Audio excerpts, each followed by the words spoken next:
রহমতুল্লাহি ওয়া বারাকাতুহু। এটা হলো Realme C35 and C31 same জিনিস, হ্যাঁ, একই রকম দেখা যায়, তবে এটা C35, হ্যাঁ।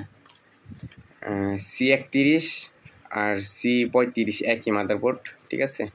এটা C35, এটা লাগলে জানাবেন। একবার ফুল ফ্রেশ কন্ডিশনে আছে, কোনো ধরনের কাজ করা নাই, দেখেন কোনো ধরনের কাজ করা নেই, কন্ডিশনে সারা দেশে নিতে পারবেন। মাল বাবদ অগ্রিম কোনো টাকা নেই না, সরাসরি ফেস টু ফেস দেখে বা অ্যাডমিন ডিল করে নিতে পারবেন, সরাসরি এসে নিতে পারবেন। এটা হলো আমার লোকেশন হলো ঢাকা কেরানীগঞ্জ আটি বাজার। স্ক্রিনে দেওয়া নাম্বারে কল দিবেন, অ্যাডমিন ডিল করে বা কন্ডিশনে নিতে পারবেন। আমি মাল বাবদ কোনো টাকা নিই না। আসসালামু আলাইকুম রহমতুল্লাহি ওয়া বারাকাতুহু।